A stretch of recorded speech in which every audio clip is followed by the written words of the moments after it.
Ministério Apostólico De Volta à Palavra apresenta De Volta à Palavra, com Bispo Alexandre Rodrigues. Uma voz profética, preparando o caminho para a segunda vinda de Cristo. Voz do que clama no deserto, preparai o caminho do Senhor.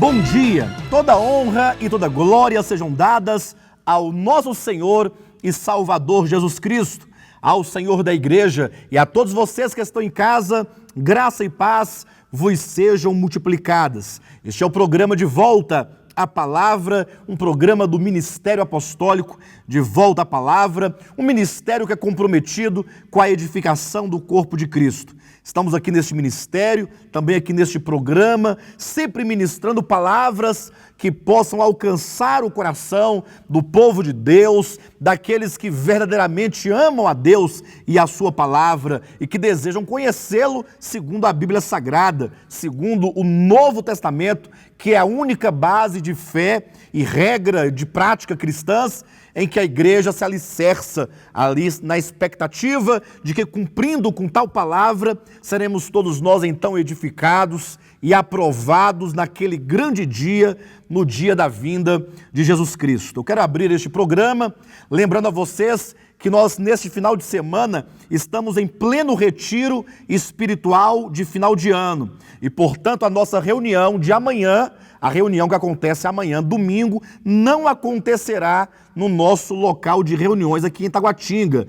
Antes, estaremos reunidos no retiro espiritual. A reunião vai acontecer na parte da manhã, às 9 horas da manhã. Eu peço que vocês acessem o nosso site, devoltaapalavra.com, e lá vocês vão encontrar toda a nossa agenda deste final de semana, do nosso retiro, tanto ali como o local onde acontece o retiro, as reuniões e os horários. De todo modo, fique bem ciente, todos vocês, de que neste final de semana, sobretudo amanhã, a nossa reunião acontecerá no nosso retiro espiritual. E o nosso site está, portanto, ali disponível a quem quiser e a quem desejar saber, então, onde nós estaremos reunidos, para então juntos podermos ali receber de Deus, da sua palavra, receber do seu Espírito cura, libertação e edificação. Eu tenho plena convicção que Deus, Ele já está fazendo algo muito grande em nós.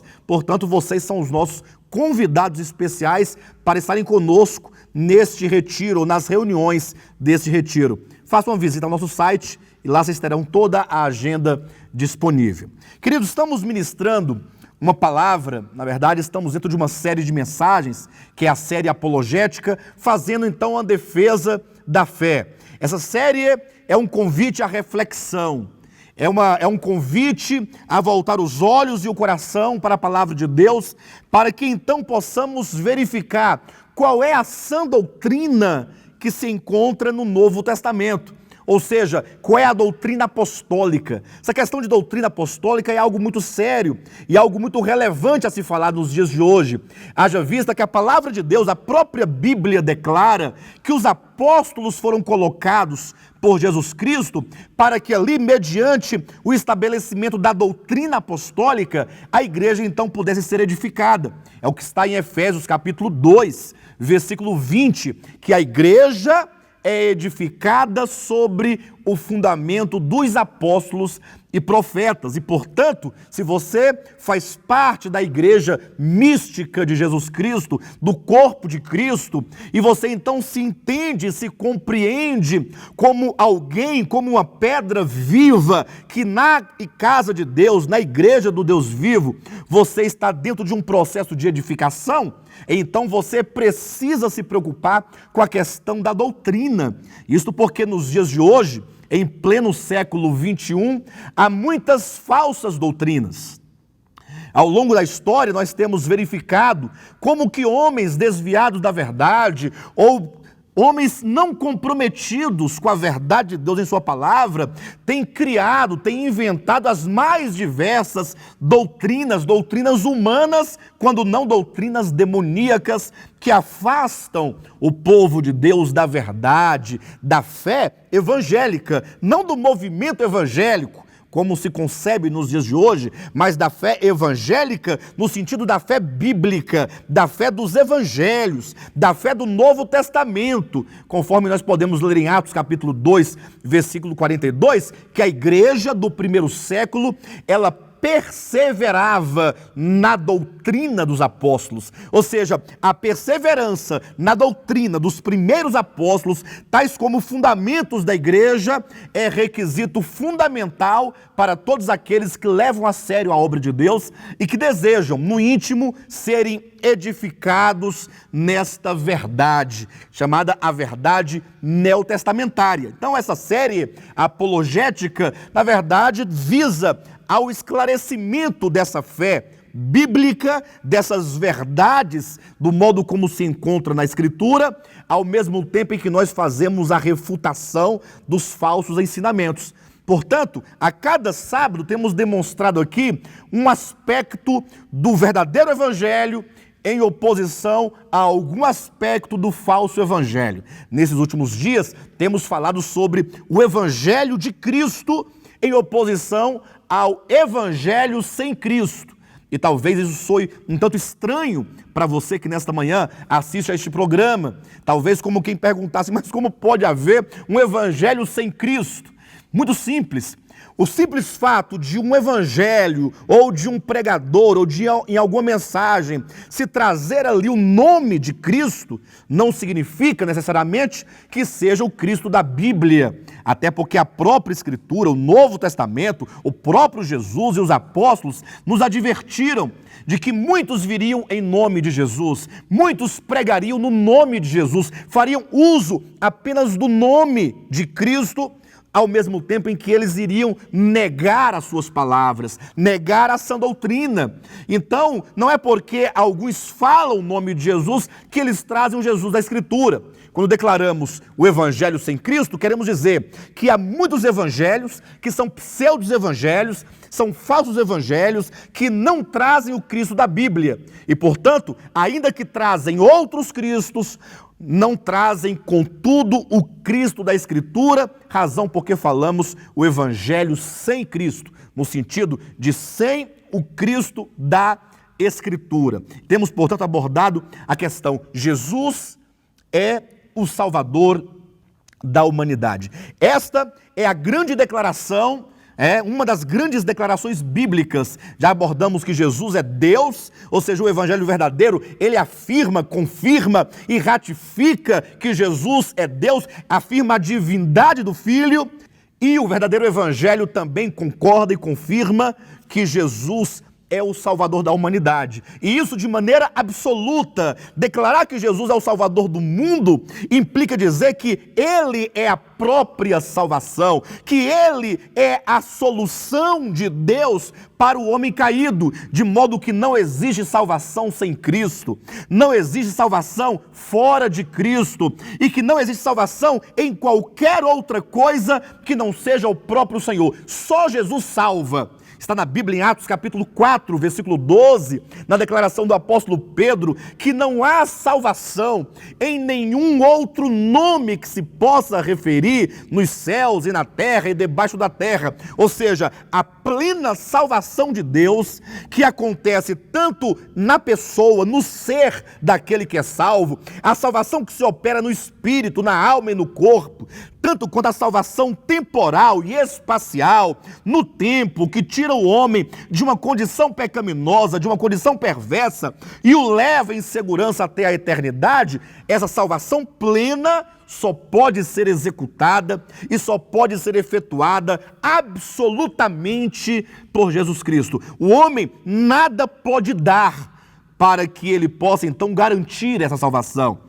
É certo que o homem ele participa porque na verdade o homem está envolvido na salvação e ele próprio é objeto dessa salvação, mas essa salvação que se opera, ela é 100% divina. Como na semana passada, nós concluímos a mensagem declarando aquelas palavras que os anjos nos céus declararão, que aquela multidão diante do trono, aquela multidão de redimidos diante do trono, por ocasião do arrebatamento da igreja triunfante, da igreja gloriosa, da igreja vencedora, aquela declaração que diz: a salvação pertence ao nosso Deus e ao Cordeiro, e a ninguém mais. E por isso, os santos por toda a eternidade deverão simplesmente adorar e declarar que só o Senhor é Deus, que o Senhor é maravilhoso, razão porque as únicas marcas que perpetuarão na eternidade, que lembrarão, na verdade, uma condição pregressa e caída do homem e da humanidade, serão as marcas, os cravos, que Jesus trará em suas mãos por toda a eternidade, de maneira que sempre que os redimidos virem ali nas mãos do Cristo crucificado e ressurreto e exaltado e glorificado, quando virem ali então aquelas marcas, se lembrarão que um dia esses santos, agora totalmente glorificados, um dia foram alvos da redenção, não somente da redenção, mas da plena salvação que Deus operou pelo homem e para o homem caído. Por isso que nós lançamos na semana passada 3 bases referindo-se ao homem, para que a partir daí nós possamos ter uma plena consciência de que o homem nada pode fazer para garantir a sua salvação ou para ser salvo por si mesmo. Nós declaramos que todos pecaram, ou seja, nenhum homem da face da terra, ele está isento de participação do pecado adâmico, do pecado do primeiro homem, portanto, ele é pecador e está destituído da glória de Deus. Mostramos a base de que o salário do pecado é a morte, então se todos pecaram, não somente estão destituídos, mas estão condenados por causa dos seus pecados. E receberão como salário certamente a morte eterna. E a terceira base é que todos os homens, esses que pecaram, que têm como salário a morte eterna, eles não têm condições de sair desta condição, porque eles são escravos do pecado, vendidos à escravidão do pecado. E é nesse contexto, é nesse cenário de miséria, de degradação, que é pintado e é aqui declarado pelo apóstolo Paulo em Efésios, no capítulo 2, você pode nos acompanhar. É nesse contexto que surge a figura de Jesus Cristo como o Salvador do homem. Leia na sua Bíblia Efésios capítulo 2, a partir do versículo 2, que diz: nos quais andastes outrora. Nos quais é a referência aos delitos e pecados do versículo 1. Nos quais andastes outrora, segundo o curso deste mundo, segundo o príncipe da potestade do ar, do espírito que agora atua nos filhos da desobediência, entre os quais também todos nós andamos outrora, segundo as inclinações da nossa carne, fazendo a vontade da carne e dos pensamentos, e atenção, e éramos por natureza filhos da ira, como também os demais. Veja como o apóstolo retrata uma condição não somente pecaminosa, mas uma condição de morte de toda a humanidade. Quando então no versículo 4 deste mesmo capítulo, então surgem as palavras de esperança. Mas Deus, sendo rico, não é mais o homem, é porque geralmente o evangelho que se prega hoje em dia, que é o evangelho sem Cristo, confere ao homem a decisão, a vontade e, sobretudo, o poder de ser salvo. É como que dissesse: olha, Jesus morreu, ele foi crucificado, ele pode te perdoar, mas agora cabe a você o agir, o reagir, o se mover, o acontecer e o fazer, para que aquela salvação não somente se opere, mas se garanta na sua vida até o final. De maneira que é colocado sobre os ombros do homem, sobre a sua vontade, toda a decisão, e é requerido do homem o poder para que essa salvação aconteça. Mas o texto sagrado não diz isso. Pelo contrário, ao dizer que estando nós mortos, numa condição de morte em relação a Deus, numa condição de escravidão, porque estávamos todos debaixo do principado de Satanás, do Espírito que atua nos filhos da desobediência, e não somente mortos para Deus, não somente debaixo do domínio desse principado, mas, como é dito, por natureza, essencialmente, intrinsecamente, no espírito, na alma, no coração, na vontade, na consciência, todo o nosso ser absorvido e embebido, totalmente tomado por uma natureza de pecado, uma natureza de morte, razão porque é dito que éramos por natureza filhos da ira. O versículo 4 diz, mas Deus. O que é a encarnação do Filho? O que é a vinda, de Jesus Cristo na sua primeira vinda, quando é dito, e o verbo que é Deus se fez carne, se não Deus entrando na história da humanidade, não para corroborar com ela, mas para suplantá-la, no sentido de que ele veio para trazer um novo começo, ele vem para encerrar uma história de pecado, para encerrar uma história de rebelião, para encerrar uma história de morte e começar numa nova criação, a partir da sua morte e ressurreição, com aqueles que creem no seu nome, uma nova vida, uma nova criação, um novo momento, um novo tempo, o tempo em que Deus restaura o homem e agora o transforma e o conforma à sua plena imagem e semelhança, até quando ficarem totalmente Cristo e seu povo, totalmente mesclados, totalmente amalgamados para a glória de Deus, o que é ali retratado simbolicamente no Apocalipse como sendo a Nova Jerusalém. Muito me espanta como que o mundo ocidental está envolvido nesses dias com as festas natalinas, Isso porque quando se ouve falar de Natal, se ouve falar de tudo, menos de Cristo.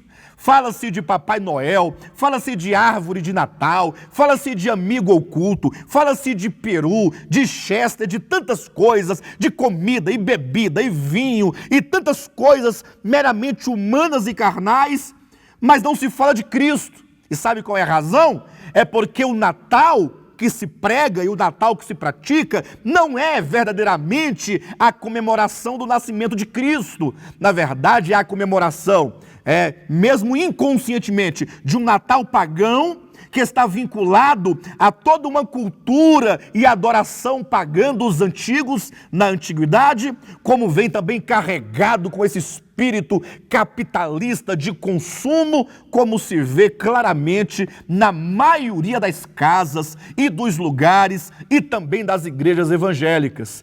Pastor, mas então você quer dizer que não existe o Natal? Não estou aqui para dizer que não existe o Natal. Na verdade, o Natal, que é uma palavra que está ligada à natalidade, ao dia natalício de Cristo, ou seja, o dia do nascimento de Jesus. Olha, Jesus nasceu, é verdade, mas se você quer saber o que é o Natal bíblico, basta que você leia os evangelhos, leia Lucas capítulo 1 e capítulo 2, leia então Mateus capítulo 2, os dois evangelhos que trazem uma narrativa específica do nascimento de Cristo. E ali você saberá o que é o Natal, referindo-se ao nascimento de Cristo. Lá você não vai encontrar Papai Noel, infelizmente. Papai Noel é uma figura pagã, é uma figura que, na verdade, faz perpetuar uma mentira, porque é dito às crianças que o tal do Papai Noel irá trazer-lhes presentes. É mentira, isso é uma farsa, isso é um engano. A igreja, que tem o papel de libertar, muitas vezes faz prevalecer e dar continuidade ao engano. Nós devemos declarar alto e bom som: Papai Noel não existe. Na verdade, essa é uma figura que entrou no seio cristão com outros interesses, com a roupagem cristã, mas não com uma essência cristã. Leia os evangelhos, lá você não vai encontrar toda essa parafernália como se vê nos dias de hoje. Você encontrará, pelo contrário, pessoas puras e simples, cujos corações são plenamente obedientes a Deus, numa obediência voluntária e absoluta, como quem entende que são usados como instrumentos para receber a entrada do verbo de Deus no mundo. E o verbo que é Deus se fez carne e habitou entre nós. O sentido da encarnação do verbo, numa linguagem mais popular, do nascimento de Jesus, do que a Bíblia chama de Natal, usando essa palavra no seu sentido pleno, no seu significado, é a salvação que vem em carne para salvar, libertar e livrar e tirar o homem de dentro do lamaçal do pecado, da sua condição de morte, da escravidão do domínio de Satanás, para então fazê-lo verdadeiramente filho de Deus. Salvação essa que não somente se opera no momento, mas que continuamente, até o dia da vinda de Cristo, até o dia de Deus, estará sendo operada organicamente dentro de todo aquele que crê. Portanto, quando dizemos que Jesus é o Salvador da humanidade, nós conferimos a esta expressão, a essa proposição, um sentido absoluto. Jesus é o autor e consumador da fé. Ele é o autor e consumador da salvação. Ele é a própria salvação. De maneira que o homem que é alcançado por essa salvação, ele é alvo da graça de Deus. Ele é alvo da misericórdia de Deus. Ele é alvo da soberania de Deus. Ele é alvo do amor eletivo de Deus. E, portanto, não temos do que nos gloriar. Na verdade, nós temos que andar de joelhos, adorando e declarando que só Jesus é Deus, que toda honra e toda glória, e todo louvor e toda adoração sejam dados unicamente a Ele, porque Ele é este que nos salva. E aqui três bases que afirmam e confirmam esta verdade, de que o homem é objeto da salvação. Ele não é o autor da salvação. Ele também não é coautor da salvação. Ele é alvo, ele é objeto da salvação. De sorte que qualquer evangelho que confira ao homem o poder, não somente de decidir, mas de manter e assegurar e finalmente preservar sua salvação, todos que tais palavras ou tais conceitos ensinam são falsos evangelhos e, portanto, são evangelhos sem Cristo. Vejam, na verdade, essas três bases que garantem que a salvação ela é um dom de Deus, é plenamente divina e o homem é alvo dessa salvação e dela ele não participa como autor, tampouco como coautor. A primeira base está em Efésios, capítulo 2, versículos 8 e 9. Eu quero que você leia da sua Bíblia. É importante que você abra a Escritura, que você olhe com seus olhos, que você julgue com seu coração, com a sua consciência limpa e livre de qualquer tradição. Não importa se você passou a vida inteira ouvindo o contrário. O que você ouviu em toda a sua experiência não pode ser considerado de maior importância e maior valor do que aquilo que a palavra de Deus declara. Portanto, lance fora os velhos conceitos da velha religião, da velha tradição e assimile, absorva aquilo que a palavra de Deus declara. Efésios 2, versículos 8 e 9, que diz: porque pela graça sois salvos mediante a fé. E isso não vem de vós, é dom de Deus, não de obras para que ninguém se glorie.